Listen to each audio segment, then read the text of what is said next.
Bom dia, o nosso trabalho é sobre modelagem de sistemas térmicos e nosso grupo é composto pela Ana Luísa, por mim, Júlia, pelo Rogério e pela Sofia. Bom, na introdução temos que como os sistemas eles não são perfeitos porque ocorre a transferência de calor, estudar o controle térmico é extremamente importante para encontrar a temperatura ideal do sistema. O objeto de estudo desse relatório é a análise de um sistema de controle térmico de um fluido e um reservatório, que também possui como objetivo encontrar a temperatura correta para esse fluido. E para que isso ocorra, são utilizadas equações e funções de transferência de acordo com a variação do sistema e o local que ele está inserido. Como exemplo de parâmetro disso, temos a temperatura de entrada e a variação da temperatura do fluxo do líquido. O sistema térmico, eles são sistemas onde ocorre a transferência de calor entre as substâncias, tanto por convecção quanto por condução. E ele possui como grandeza principal a capacitância térmica e a resistência térmica. Isso no modelo ideal, porque no modelo real essas substâncias se misturam. Ele pode ser modelado de 3 formas diferentes. A primeira é quando a entrada de calor sofre uma variação, ocasionando na mudança da saída de calor e na mudança da temperatura de saída do líquido. A segunda é quando a temperatura do fluxo de entrada do líquido sofre uma mudança muito brusca, o que ocasiona na mudança da saída de calor e na temperatura do fluxo de saída do líquido. E a terceira é quando ocorre quando a temperatura do fluxo de entrada do líquido e o valor da entrada de calor variam.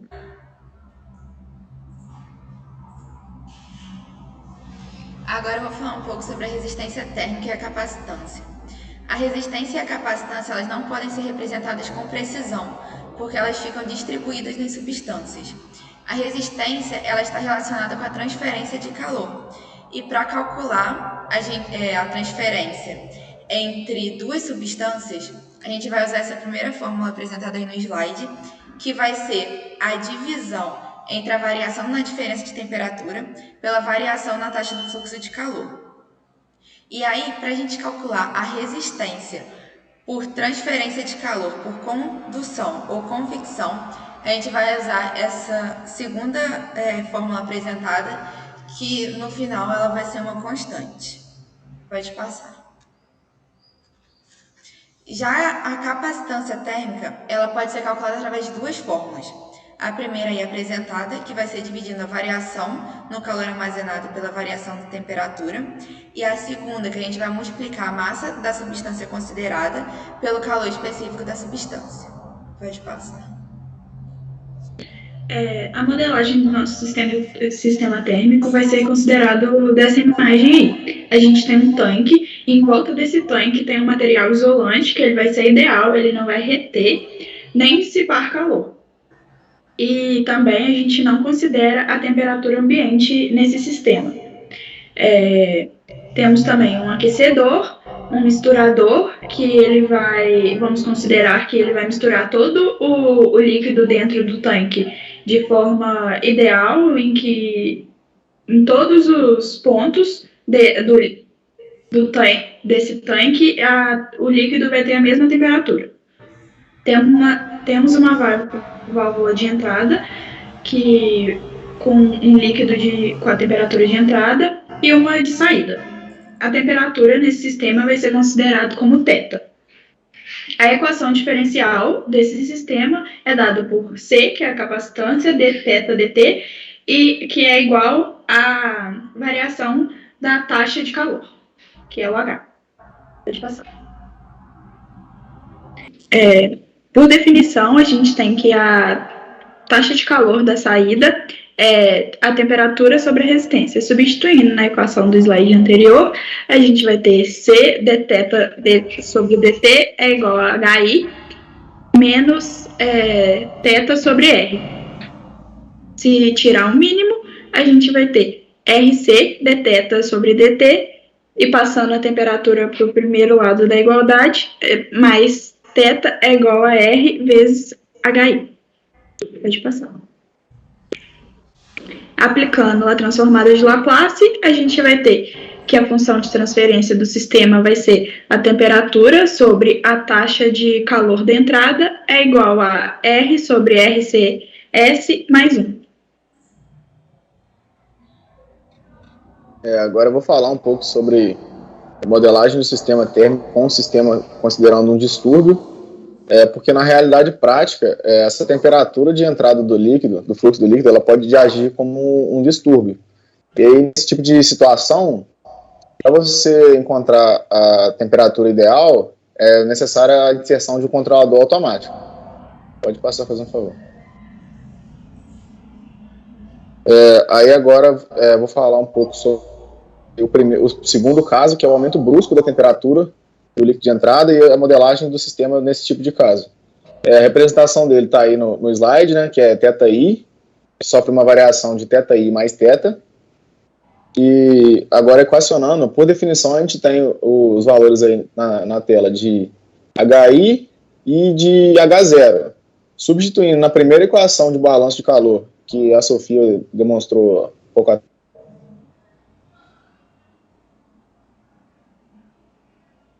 C dθ dt é igual a GC θi menos θr. Fazendo o MMC e passando o R para o lado esquerdo, né, da equação, a gente consegue achar RC dθ dt é igual a θi menos θ.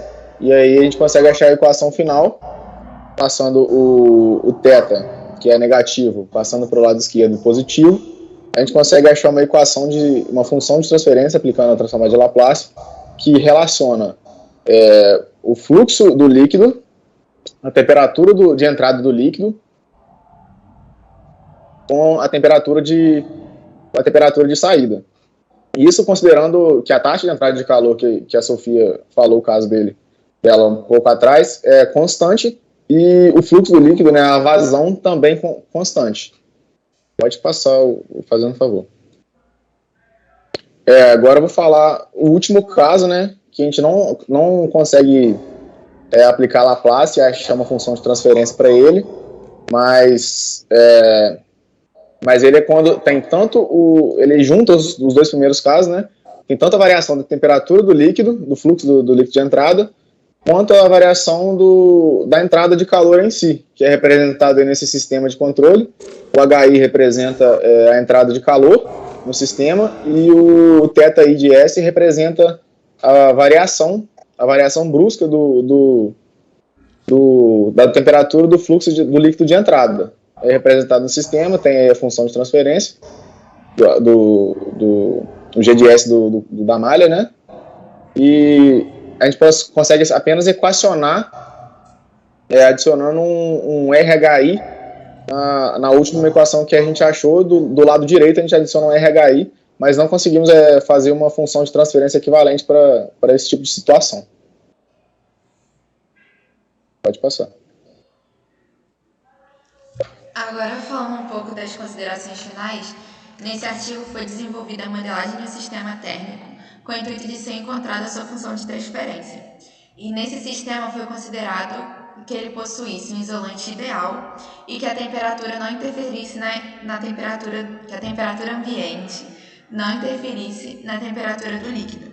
E esse sistema, né, ele pode ser influenciado por várias perturbações na entrada, e isso pode prejudicar os resultados desejados na saída. Isso faz com que se torne necessário a presença de um controlador automático que vai minimizar os efeitos dessas perturbações. E é isso. Esse foi o nosso trabalho sobre modelagem térmica. Obrigada.